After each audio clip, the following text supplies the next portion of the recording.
Halo Sobat Baku Hantam, apa kabar kalian? Hari ini akan membahas tentang pertempuran Prancis yang juga disebut jatuhnya Prancis, the Fall of France. Fall of France ini adalah invasi Jerman ke Prancis yang dilancarkan pada tanggal 10 Mei 1940. Mengapa sampai bisa terjadi? Nah, sebelumnya pada bulan Oktober 1939, pucuk pimpinan tentara Jerman atau OKH, singkatan dari Oberkommando des Heeres, sudah mempunyai rencana untuk menyerang sekutu di Eropa Barat. Menurut rencana ini, puluhan divisi akan menyerang dalam garis-garis yang paralel dengan sayap kanannya sebagai tulang punggung ofensif ini. Rencana ini ada baiknya, sederhana ya kan? Tapi buruknya mirip sekali dengan yang digunakan Jerman pada Perang Dunia Pertama, yang dikenal sebagai rencana Schlieffen. Kalau salah dikoreksi bos. Disitulah muncul Jenderal Erich von Manstein yang memiliki rencana yang berbeda.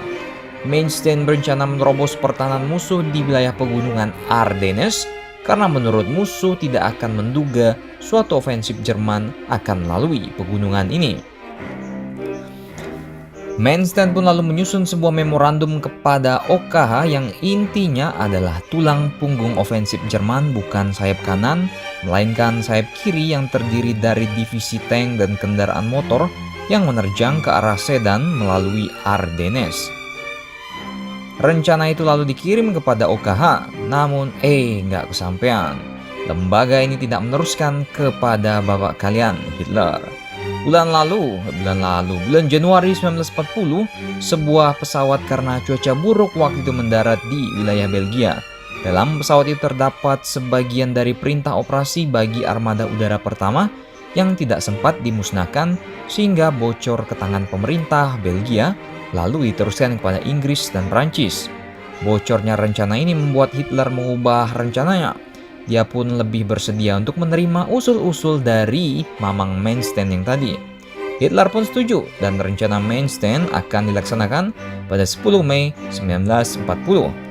Nah, pada tanggal 10 Mei 1940, bom-bom Jerman dijatuhkan pada sasaran di Belanda dan di Belgia.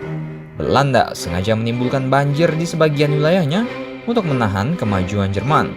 Tetapi Jerman menerjunkan pasukan payung di belakang wilayah yang tergenang air itu. Kota Rotterdam dibombardir sampai hancur oleh Luftwaffe. Dalam 4 hari pertahanan Belanda runtuh. Keruntuhan Belgia menyusul 2 minggu kemudian.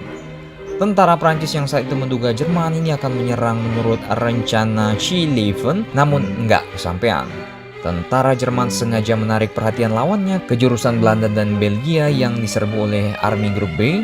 Serangan itu dilakukan secara mencolok, pasukan payung diterjunkan, 1.000 pesawat Luftwaffe diturunkan di sana, termasuk 3 divisi panzer.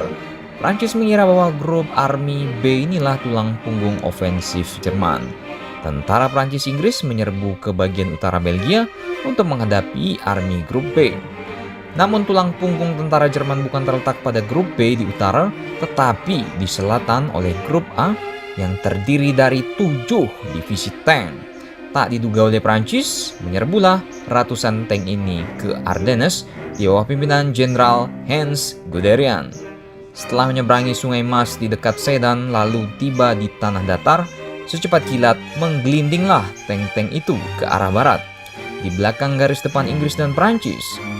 Hanya dalam beberapa hari Guderian sampai di Boulogne, Calais di pantai Samudra Atlantik. Tentara Inggris Prancis pun terbelah 2.